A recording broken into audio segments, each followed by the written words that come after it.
الله الرحمن الرحيم. الحمد لله رب العالمين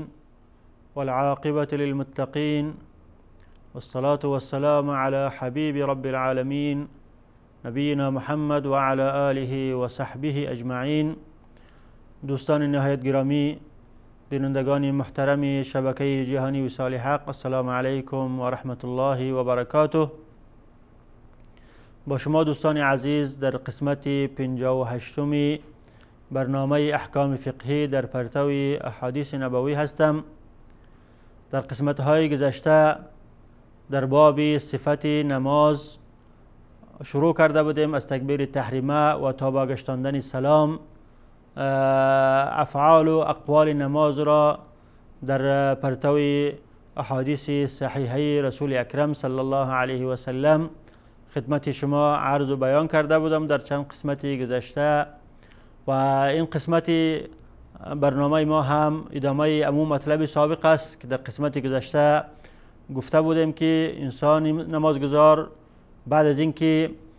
سلام میگردانه و از نماز خارج میشه، ادعیه از رسول اکرم صلی الله علیه و سلم وارد شده که رسول اکرم صلی الله علیه و سلم خود این دعا را میخواندند و برای صحابه کرام تعلیم میدادند، و چون دعا عین عبادت است، از جمله افضل ترین عبادت است، و دعا در اسلام جایگاه والا و عالی داره، و بعد از نماز فرض یکی از جاهایی است که دعای انسان مسلمان مورد اجابت الله متعال قرار میگیرد، جمله جاهای قبول دعاست. لذا در اینجا رسول اکرم صلی الله علیه و سلم ادعیه تعلیم دادن که بعد از گشتاندن سلام از به طرف راست و چپ این دعا باید خوانده شود. از جمله این دعاها اولا نمازگزار وقتی که به طرف راست و چپ سلام میگردند از نماز فرضی باید 3 بار استغفر الله استغفر الله استغفر الله گفته و بعد از او این دعا را بخواند که اللهم انت السلام و منک السلام تبارکت ربنا و تعالیت یا ذا الجلال والاکرام، یا اللهم انت السلام و منک السلام تبارکت یا ذا الجلال والاکرام. و این مطلب در حدیث که از صحابی جلیل قدر ثوبان روایت شده، ثوبان بن بجدد که یکی از موالی رسول اکرم صلی الله علیه و سلم بود. صحابه کرام در یکی از جنگ‌هایی که در حدود یمن بود این شخص را به اسارت گرفته بودند و رسول اکرم صلی الله علیه و سلم این شخص را خرید و از اسارت آزاد کرد و از جمله موالی ایشان گشت، و رسول اکرم صلی الله علیه و سلم به ایشان اختیار داد که بعد از آزاد کردن میتونه که به قوم خود برگردد یا با رسول اکرم صلی الله علیه و سلم در مدینه منوره باشد، و این شخص هم بودن با رسول اکرم صلی الله علیه و سلم ترجیح داد و با رسول اکرم صلی الله علیه و سلم تا که رسول اکرم صلی الله علیه و سلم حیات داشتند در مدینه منوره بود، و بعد از وفات رسول اکرم صلی الله علیه و سلم مانند دیگر صحابه کرام دعوت اسلامی را برداشته به بلاد شام و همچنین به بلاد مصر سفر کردند و در نهایت در سال 58 هجری در بلاد شام در شهر حمص وفات کردند. این صحابه جلیل القدر می‌فرماید که کان رسول الله صلی الله علیه و سلم اذا انصرف من صلاته استغفر الله ثلاثا. رسول اکرم صلی الله علیه و سلم وقتی که از نماز خود فارغ می‌شدند، و مراد از نماز وقتی که مطلقاً ذکر شود نماز فرضی است، یعنی وقتی که از نماز فرضی فارغ می‌شدند سلام می‌گشتاندند 3 بار استغفار می‌کردند. و این استغفار امام نووی در کتاب اذکار از امام اوزاعی که یکی از راویین این حدیث است طریقه استغفار را روایت کردند که رسول اکرم صلی الله علیه و سلم چنین میگفتند که استغفر الله استغفر الله استغفر الله 3 بار، و قال اللهم انت السلام و منک السلام تبارکت یا ذا الجلال والاکرام. و بعد 3 بار استغفار گفتن میگفتند که اللهم انت السلام، ای بار الها تو سلام استی. سلام یکی از جمله صفتهای الله متعال است، این تو از هر نقص و از هر کوتاهی و از هر آفت و از هر چیزی که بر شأن تو نیست از او سلامتی هستی، سالم هستی، یعنی هیچ نقص و هیچ آفتی در تو ای بار الها نیست، و این یکی از جمله صفتهای الله متعال است. و منک السلام، و سلام هم سلامتی هم به طرف تو هست. از هر شر و از هر شر دنیا و آخرت که انسان مسلمان سلامتی میجوید، به طرف تو میجوید. و منک السلام تبارکت یا ذا الجلال والاکرام. ای بار الها تو با برکت هستی و صاحب جلالت و عظمت و بزرگی هستی و صاحب اکرام و فضل تام هستی. و این یا ذا الجلال والاکرام از جمله صفتهای با عظمت و با شکوه الله متعال است که انسان یعنی نمازگزار یا غیر نمازگزار وقتی که دعا میکند این دو صفت را کوشش کند که در اکثر ادعیه خود به کار ببرد. و چون در حدیثی که امام حاکم و امام ترمذی و امام احمد او را روایت میکنند که رسول اکرم صلی الله علیه و سلم فرمودند الیضوا بیا ذا الجلال والاکرام، شما با صفت یا ذا الجلال والاکرام خود را ملزم بکنید، وقتی که دعا میکنید بیشتر این صفت را در دعای خود یاد بکنید. و همچنین در روایت دیگری آمده که رسول اکرم صلی الله علیه و سلم شخصی را دیدند که دعا میکرد و زیاد کلمه یا ذا الجلال یا صفت یا ذا الجلال و الاکرام را در دعای خود یاد میکرد. رسول اکرم صلی الله علیه و سلم فرمودند که قد استجیب لک، ای شخص دعای تو مورد قبول درگاه الله متعال قرار گرفت. پس این صفت جمله صفتهای عظیم و بزرگ الله متعال است و لایق است که انسان نمازگزار در نمازهای خود این صفت را همیشه یاد کند. و همچنین از جمله ادعیه‌ای که از رسول اکرم صلی الله علیه و سلم وارد شده که بعد از نماز فرضی دعا میکردن، این دعاست که اللهم اعنی علی ذکرک و شکرک و حسن عبادتک. ای بار الها من را کمک کن بر ذکر خود و بر شکر خود و بر بهترین و اینکه ما بهترین عبادت خود را انجام داده بتوانم. ما حول و قوتی ندارم، حول و قوت ما این است که تو من را در عبادت خود و در ذکر خود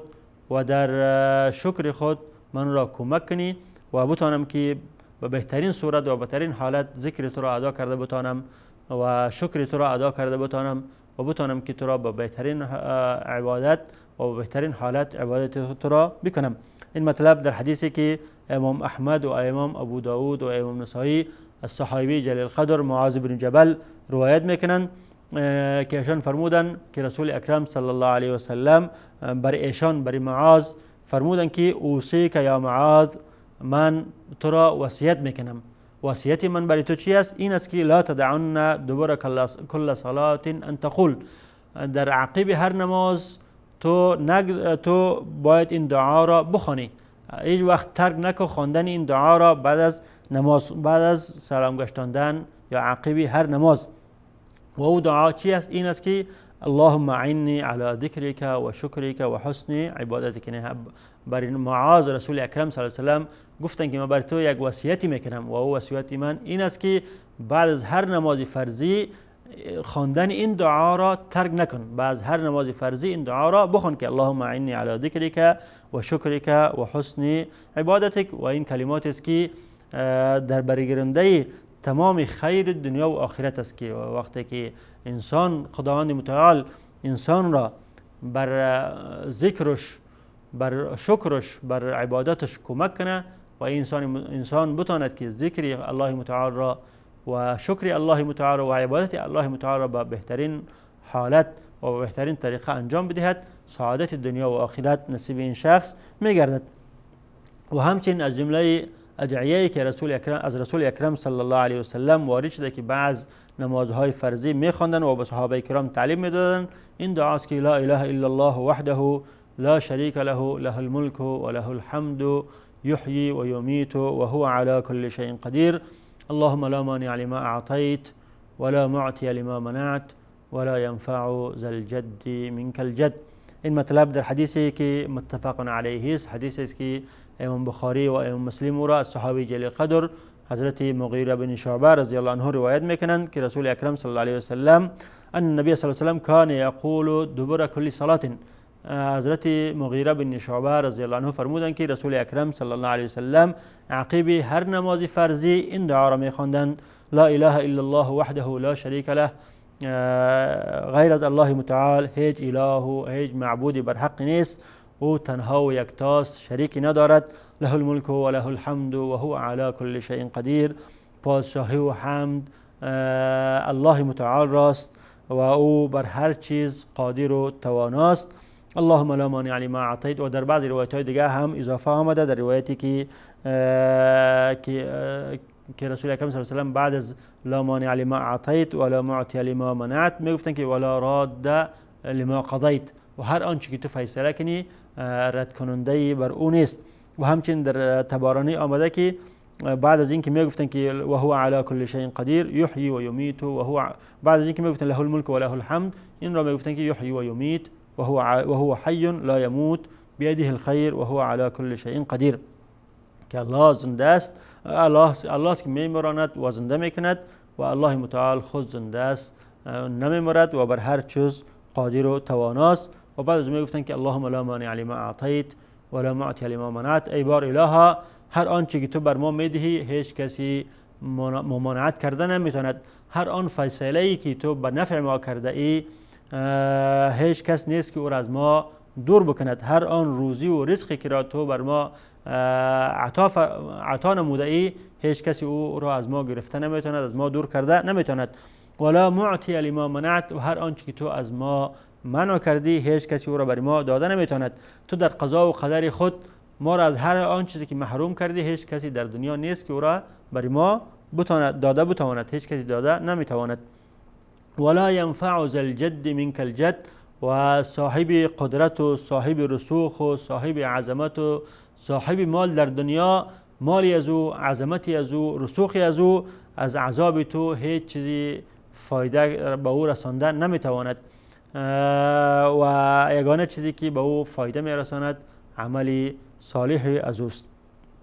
و همچنین امام مسلم و امام ابو داود و امام نسائی از عبدالله بن زبیر رضی الله عنهما روایت میکند که ایشان این دعا را بعد از سلام گشتاندن میخوانند که لا اله الا الله وحده لا شریک له له الملك وله الحمد وهو على كل شيء قدير لا اله الا الله ولا نعبد الا اياه له النعمة وله الفضل وله الثناء الحسن لا اله الا الله مخلصين له الدين ولو كره الكافرون. و بعد از اون میگفتن که وکان رسول الله صلی الله علیه و سلم یحلل بهن دبر کل صلات. حضرت عبدالله ابن عباس این دعا را میخواندن و میگفتن که رسول اکرم صلی الله علیه و سلم با این دعاها در عقب هر نماز تهلیل میگفتند. این دعا را عقب هر نماز یا پشت هر نماز میخواندن که لا اله الا الله وحده لا شریک له، جز الله متعال هیچ الهی نیست، او تنها و بیشریک است، و له الملك و له الحمد، ملک و پادشاهی و حمد او راست، و هو علی کل شیء قدیر، و هو بر هر چیز قادر است. لا اله الا الله ولا نعبد الا اياه، جز الله هیچ الهی بر حق نیست و ما جز او هیچ کسی را عبادت نمیکنیم. ولا نعبد الا اياه له النعمة و له الفضل، نعمت و فضل و برتری همه بر الله متعال است. و له الثناء الحسن، و همچنین ثنای حسن، درود حسن بر الله متعال است. بعض میگفتن لا اله الا الله مخلصین له الدین، جز الله هیچ الهی نیست و ما مخلص و دین خود را فقط برای از او خالص میگردانیم، جز او هیچ کسی را عبادت نمیکنیم. و ولو کره الکافرون ولو کره المشرکون، اگرچه مشرکین این چیز را ناگوار بپندارند و خوش نداشته باشند. پس این ادعیه هم از جمله ادعیه است که رسول اکرم صلی الله علیه و سلم بعد از نمازها میخواندند و صحابه کرام به اقتدا به ایشان این دعا را میخواندند. و بعد از دیدن یک میانه برنامه کوتاه ادامه این دعا را در روشنایی احادیث رسول اکرم صلی الله علیه و سلم خدمت شما عرض میکنم. با ما باشید. دعای کفاره مجلس. از ابو هریره رضی الله عنه روایت شده است که رسول الله صلی الله علیه و آله و سلم فرمودند: هر کسی در مجلسی بیهوده گویی کند و قبل از پایان مجلس این دعا را بخواند، آن سخنان بیهوده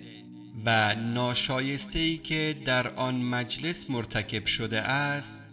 بخشوده خواهد شد. سبحانك اللهم وبحمدك أشهد أن لا إله إلا أنت أستغفرك وأتوب إليك.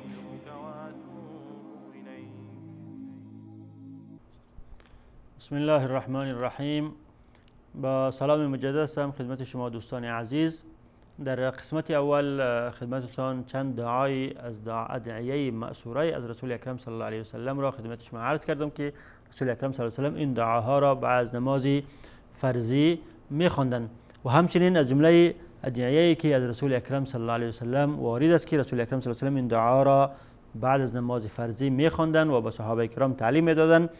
این دعا است که رسول اکرم صلی الله علیه و سلم از چند چیز پناه می‌جستند در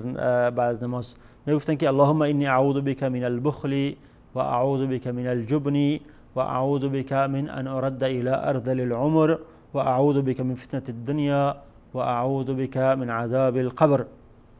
این مطلب را امام بخاری رحمت الله علیه از صحابی جلیل القدر سعد بن ابی وقاص که ابو وقاص هم نامشان مالک بن احیب بود، سعد بن مالک بن احیب از زهری القرشی روایت میکنند و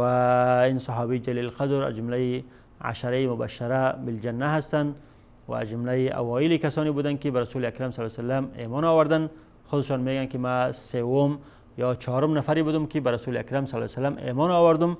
و هنگامی که ایمان آوردن ایشان جوانی 17 ساله بودند و سلسله نسب ایشان به بنی زهره که از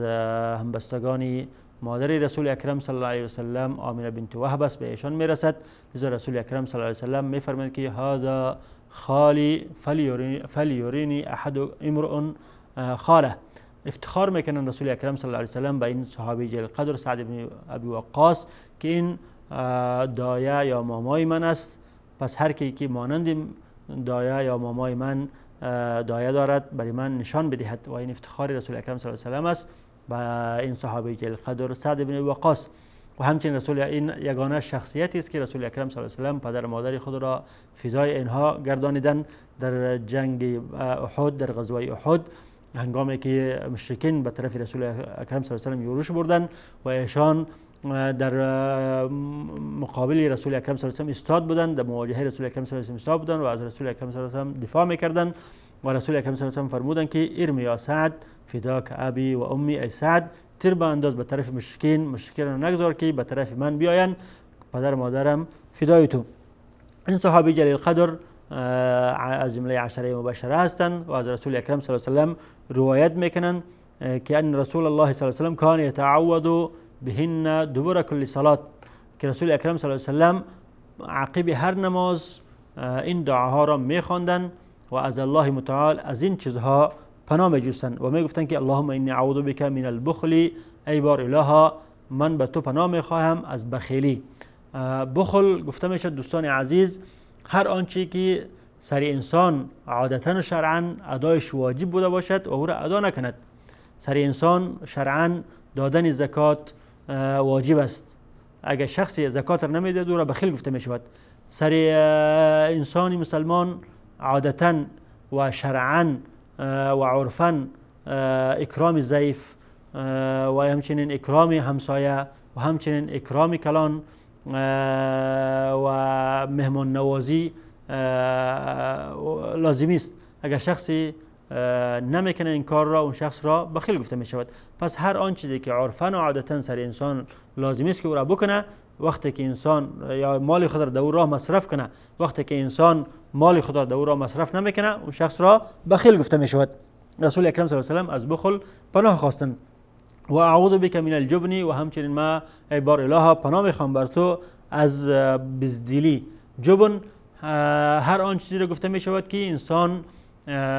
واجب است که اون کار را انجام بدهد لیکن به خاطر ترس او کار را انجام نمیدهد و غالبا در جهاد و در امر بالمعروف و نهی از منکر استعمال می شود. سر انسان وقت جهاد واجب می گردد وقتی که این جهاد را به خاطر ترس و بزدلی انجام ندهد و از جهاد عقب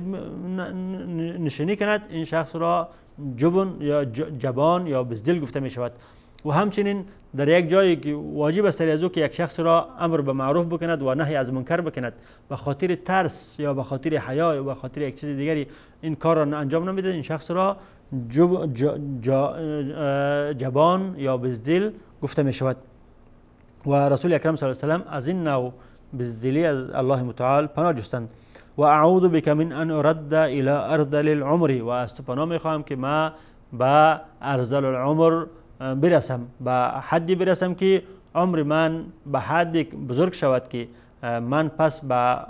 طفولت خود برگردم، یعنی ضعیف الجسم و همچنین ضعیف العقل و قلیل الفهم گردم، که فهم من کم شود و جسم من ضعیف شود و به حالتی برسد که عقل من به حالت خرافه برسد. از این چیز من از تو پناه میخواهم. و اعوذ بک من فتنه الدنیا، و از تو پناه میخواهم از فتنه دنیا. فتنه دنیا شهوات و زخرفات دنیا را گفته می شود که انسان را از واجبش منع میکند. واجب انسان در زندگی، واجب انسان مسلمان در زندگی این است که عبادت الله متعال بکند. هر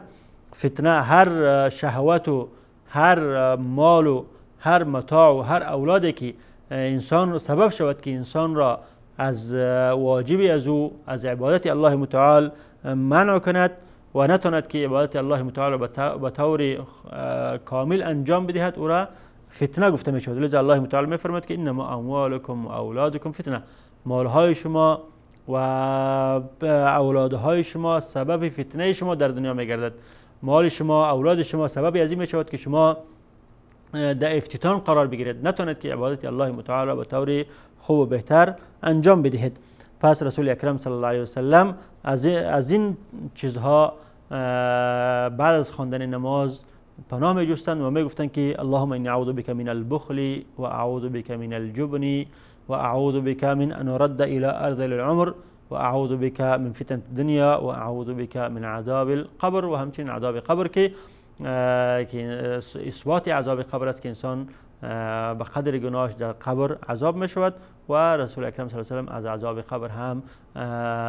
پناه جستند. و البته رسول اکرم صلی الله علیه و سلم مغفور له است، معصوم هستند و از گناه معصوم هستند و مغفور له هستند، لیکن این ادعیه را به خاطر تعلیم امت خود در دعا در بعد از نماز میخواندند تا که امت از او اقتدا کنند و بعد از نمازها این دعا را بخوانند.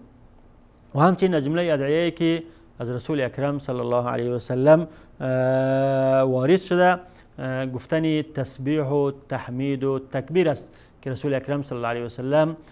33 بار بعد از نماز فرض سبحان الله می گفتند و 33 بار الحمدلله می گفتند و 33 بار الله اکبر می گفتند و یک بار لا اله الا الله وحده لا شریک له له الملك و له الحمد و هو علی كل شیء قدیر می گفتند که 100 بار پوره می شد. و این مطلب در حدیثی که امام مسلم او را از حضرت ابو هریره روایت میکند که رسول اکرم صلی الله علیه و سلم فرمودند من سبح الله دبر كل صلاه 33، کسی که تسبیح الله متعال را پشت هر نماز 33 بار بگوید، این 33 بار سبحان الله بگوید و حمید الله 33 و 33 بار حمد خدا را بیان کند، 33 بار الحمدلله بگوید و کبر الله 33 و 33 بار بزرگی الله تعالی را بیان کند، این 33 بار الله اکبر بگوید. فتلک 99 با این 99 بار تکمیل می شود که 33 بار سبحان الله، 33 بار الحمدلله، 33 بار الله اکبر که مجموعا 99 بار می شود. و قال تمام المئه و به خاطر تکمیل کردن 100 بار این دعا را بگوید که لا اله الا الله وحده لا شریک له، ای بار اله جز تو الهی نیست، شریک نداری، له الملك و له الحمد و تو راست پادشاهی و حمد و هو علی كل شیء قدیر و تو ای الله بر هر چیز قادر هستی. این دعا را بخواند غفرت خطایاه ولو کانت مثل زبد البحر، گناههای از او بخشیده می شود، گناه این شخص الله متعال گناه این را می بخشد ولو کان مثل زبد البحر، اگرچه مثل قف دریا هم گناه داشته باشد، این گناهش اینقدر زیاد بوده باشد که مثل قف دریا هم بوده باشد، بازم گناههای از این را خداوند متعال می بخشد. و روایت دیگری هم در امام مسلم است که بجای 33 بار الله اکبر 34 بار الله اکبر بگوید و هر دو روایت صحیح است. لذا علما میگویند که اگر با هر دو روایت عمل شود بهتر است که یگان بار 33 بار سبحان الله، 33 بار الحمدلله، 33 بار الله اکبر بگوید و برای تکمیل 100 بار لا اله الا الله وحده لا شریک له له الملك و له الحمد و هو علی كل شیء قدیر بگوید. و اگر هم 33 بار الله اکبر، 33 بار سبحان الله، 33 بار الحمدلله و 34 بار الله اکبر گفت و 100 بار را به این شکل تکمیل کرد. اشکالی ندارد چون هر دو روایت در صحیح مسلم وارد شده و هر دو روایتی صحیح است و در بعضی روایت ها سببی بر این حدیث بیان شده و سببش این بوده که فقرای مهاجرین جمع شدند نزد رسول اکرم صلی الله علیه و سلم و گفتند که قد ذهب اهل الدثور بالاجور، ای رسول اکرم صلی الله علیه و سلم کسایی که مالدار هستند مال دارن هم اجر را با خود بردن. و رسول اکرم صلی الله علیه و سلم فرمودند که چگونه؟ آنها گفتند که ما همچنانی که ما نماز میخوانیم اونها نماز میخوانند و همچنانی که ما روزه میگیریم اونها روزه میگیرند و همچنانی که ما دیگر اعمال خیری را میکنیم اونها هم میکنند، لیکن فضل و برتری از اونها بر ما این است که آنها مال دارن صدقه میدهند و ما صدقه داده نمیتونیم. رسول اکرم صلی الله علیه و سلم فرمودند که افلا اعلمکم شیئا تدركون به من سبقكم وتسبقون به من بعدكم ولا يكون احد افضل منكم الا من صنع مثل ما صنعتم. آیا من بر شما چیزی یاد ندهم که کسایی که از شما سبقت کردن اونها را درک کنین و کسایی که بعد از شما میآین از اونها جلو برین. ولا يكون احد افضل منكم و هیچ کسی بهتر از شما نبوده باشد مگر کسی که آن اعمالی انجام میده که شما انجام میدهید. قالوا بلا، آنها فرمودند که خیلی خوشحال شدند، گفتند که کاش که یک چیزی برای ما یاد بدهید رسول اکرم صلی الله علیه و سلم که ما بتونیم که با مالدارهای صحابه‌ای که مالدار هستند نفقه میکردند با اونها خود را برسانیم. رسول اکرم صلی الله علیه و سلم فرمودند که تسبحون الله دبر کل صلاه 33 شما پشت هر نماز 33 بار سبحان الله بگویید و 33 بار الحمدلله بگویید و 34 بار الله اکبر بگویید یا 33 بار الله اکبر بگویید و بار چهارم و به خاطر تکمیل 100 بار لا اله الا الله وحده لا شریک له له الملك و له الحمد و هو علی كل شیء قدیر را بخوانید و وقتی که این کار را کردید شما همون مقام و منزلتی را کسب میکنید که کسایی که مالدار هستند نفقه میدهند و در راه الله تعالی صدقات و خیرات میدهند. و فقرای صحابه این کار را انجام دادن و صحابای مالدار وقتی که از این فرمود رسول اکرم صلی الله علیه و سلم خبر شدن آنها هم به انجام دادن این کار شروع کردند و وقتی که دوباره فقرای مهاجرین نزد رسول اکرم صلی الله علیه و سلم آمدن و شکایت کردند که آنها هم شروع کردن این کار را انجام میدهند. رسول اکرم صلی الله علیه و سلم فرمودند که هذا فضل الله یؤتیه من یشاء، این فضل خداست که بر کسی خواسته باشد میدهد، کسی را خواسته باشد مالدار میکند و کسی را خواسته باشد فقیر میکند و کسی را خواسته باشد توفیق میدهد که هم اعمال نیک را انجام میدهد، هم تسبیح و تحمید و تکبیر الله متعال میگوید و هم از مال خود در راه الله متعال مصرف میکند.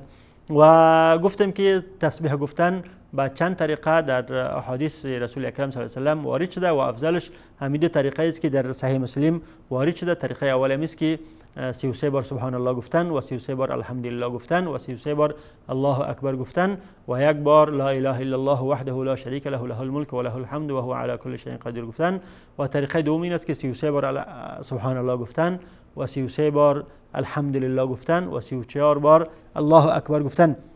و طریقه دیگری هم در بعضی روایت ها آمده و او این است که هر سه را یک جای جمع بکند و 33 بار بگوید، 33 بار سبحان الله والحمد لله والله اکبر بگوید. وقتی که این سه کلمه را یک جای 33 بار گفت 99 بار تکمیل می شود و برای تکمیل 100 بار باز هم دعا را می خواند که لا اله الا الله وحده لا شریک له له الملك و له الحمد و هو علی كل شیء قدیر. و طریقه چهارم هم در امام نسائی آمده از عبدالله ابن عمر که 35 بار سبحان الله گفته شود و 25 بار الحمدلله و 25 بار الله اکبر و 25 بار لا اله الا الله وحده لا شریک له له الملك و له الحمد و هو علی كل شیء قدیر که مجموعاً 100 بار می شود. و در اینجا وقت برنامه ما به پایان می رسد و ان شاء الله در قسمت آینده هم ادامه این مطلب و مطالب دیگر را خدمت شما در روشنایی احادیث رسول اکرم صلی الله علیه و سلم عرض بیان خواهم کرد. و تا به وقت الله حافظ و نگهبانتان و السلام علیکم و رحمت الله و برکاته.